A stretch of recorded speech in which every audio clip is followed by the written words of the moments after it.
Hi friends, welcome to Tasty Tips. இன்னைக்கு நம்ம பார்க்க போறது ஒரு டேஸ்டான மீன் குழம்பு. வாங்க எப்படி செய்யறதுன்னு பார்த்தறலாம். இப்போ நம்ம ஸ்டவ் ஆன் பண்ணிட்டு செக்கு நல்லெண்ணெய் தான் நம்ம யூஸ் பண்ண போறோம். மீன் குழம்புக்கு கொஞ்சம் எக்ஸ்ட்ராவே ஊற்றிக்கலாம். பாருங்கள், வெந்தயம் இவ்வளோ தான் போடுறேன். ரொம்பவும் நம்ம போட்டக்கூடாது. போட்டால் அந்த ஒரு கசப்பு டேஸ்ட் வந்துடும். வெந்தயம் நல்லா கொஞ்சம் பொரியட்டும். கருவேப்பிலை நல்லா இவ்வளோ போட்டுக்கலாம். தீபாவளி பட்டாசு மாதிரி இருக்குது. அதுக்கப்புறம் பார்த்திங்கன்னா 2 பச்சை மிளகாய். பாருங்கள், இவ்வளோ தூரத்துக்கு மட்டும் லைட்டாக ஸ்லிட் பண்ணியிருக்கேன். அப்படியே போட்டுற வேண்டியதான். போட்டுட்டு சின்ன வெங்காயம் நல்லா ஒரு 20 சின்ன வெங்காயத்தை கட் பண்ணி வச்சுருக்கேன். அதையும் போட்டுடலாம். அப்புறம் பூண்டு எனக்கு பிடிக்குங்கிறதுனால ஒரு 4 பூண்டு போட்டிருக்கேன். நான் உங்களுக்கு பிடிச்சா போட்டுக்கலாம், இல்லைன்னா வேண்டாம்.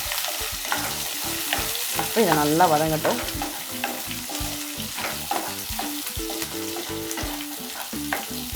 இந்த பச்சை மிளகாய் அந்த குழம்புல வெந்து செம்ம டேஸ்ட்டாக இருக்குங்க. எல்லோரும் மீன் குழம்புக்கு வந்து வெங்காயம் தக்காளி எல்லாம் போட்டு அரைச்சிட்டு வைப்பாங்க.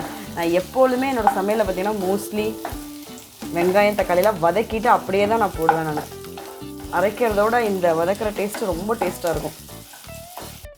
இப்போ நம்ம தக்காளி 2 தக்காளி மீடியம் சைஸ் கட் பண்ணி வச்சுருக்கோம். அதை போட்டுடலாம். இந்த ஸ்டேஜில் நம்ம இதுக்கு தேவையான அளவு உப்பு சேர்த்துக்கலாம். பாருங்க,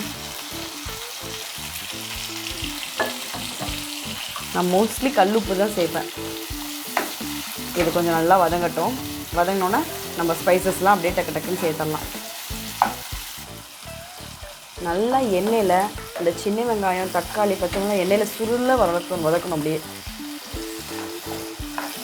பாருங்க எப்படியா வதக்கணும். சின்ன வெங்காயத்தில் சொன்னால் செம்ம டேஸ்ட்டாக இருக்கும் உங்கள் குழம்பு. இந்த மாதிரி ஒரு தடவை வச்சு செஞ்சு பாருங்கள், அன்னைக்கே காலி ஆகிடும். சூப்பராக வதங்கிருச்சு. இப்போ நம்ம ஸ்பைசஸ்லாம் ஆட் பண்ணிக்கலாம்.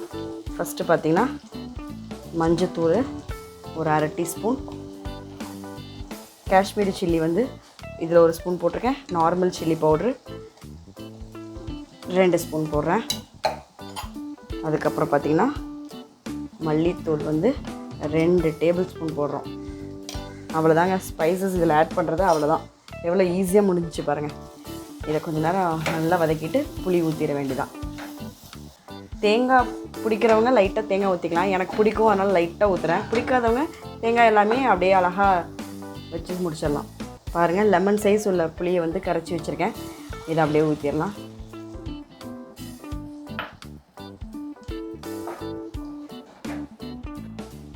தண்ணி ஒரு சொம்பு ஆட் பண்ணுறேன். ஏன்னா மீன் குழம்புக்கு வந்து நல்லா தண்ணியாக வச்சிடணும். அப்போ தான் கரெக்டாக இருக்கும். இல்லைன்னா வெறும் மீன் மட்டும் தான் இருக்கும் சுண்டி போனால். பாருங்கள், இந்த கன்சிஸ்டன்சியில் இருக்கணும். இது நல்லா இப்போ கொதிக்கட்டும்.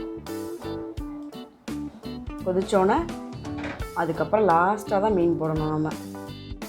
பாருங்கள், எண்ணெயெல்லாம் மேலே மேலே வந்துடுச்சு. கரெக்டான ஆப்டான ஸ்டேஜ். இந்த ஸ்டேஜில் மீனை போட்டு ஒரு 5 மினிட்ஸ் மூடி வச்சுட்டு இறக்க வேண்டியதான். ஆனால் தேங்காய் பிடிக்காதவங்களுக்கு, ஆனால் எங்களுக்கு தேங்காய் பிடிக்குங்கிறனால நான் தேங்காய் கொஞ்சோண்டு போட்டு நல்லா தண்ணியாக அரைச்சி வச்சுருக்கேன். இப்போ பாருங்கள், இது கொஞ்சோண்டு நான் ஆட் பண்ணிக்கிறேன். தேங்காய் போட்டு நல்லா தண்ணியாக அரைச்சி வச்சுருக்கேன். இப்போ இது ஒரு கொதி வந்தோன்னே நம்ம மீனை போட்டு ஆஃப் பண்ணிட வேண்டியதான். பாருங்கள், இப்போ தேங்காய் ஊற்றி நல்லா கொதிச்சிருச்சு. இந்த டைமில் நம்ம மீன் பீஸை போட்டுக்கலாம். நான் இன்றைக்கி வாங்கின மீன் பார்த்திங்கன்னா தேங்காய் பாறை.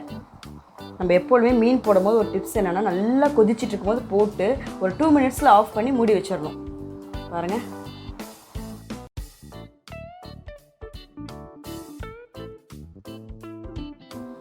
அது மாதிரி மீன் போட்டோனையும் கடலாம் கிட்டக்கூடாது. லைட்டாக அப்படியே அதை ஃபுல்லாக இது பண்ணி விடணும். அவ்வளோதான். இப்போ நம்ம மீன் போட்டாச்சா. இனி வந்து ரொம்பலாம் கொதிக்க வைக்கக்கூடாது, பண்ணக்கூடாது. அப்படியே ஆஃப் பண்ணிட்டேன். ஆஃப் பண்ணிவிட்டு ஸ்டவ் இப்போ நான் ஆஃப் பண்ணிட்டு ஒரு 5 மினிட்ஸ்க்கு மூடி வைக்கிறோம். அவ்வளோதான். பாருங்கள், இப்போ ஓப்பன் பண்ணி ஒரு 2 மினிட்ஸ் வச்சாச்சா. லிட் போட்டு மூடி இப்போ ஓப்பன் பண்ணி பார்த்துடலாம். சூப்பர். சூப்பராக இருக்குங்க. டேஸ்ட்டான மீன் குழம்பு ரெடி ஆகிடுச்சு. இதே மாதிரி நீங்கள் செஞ்சு பாருங்கள். கண்டிப்பாக இனிமேல் எப்பொழுதுமே நீங்கள் இப்படி தான் செய்வீங்க. மீனும் வந்து நல்லா அழகாக வெந்துருச்சு.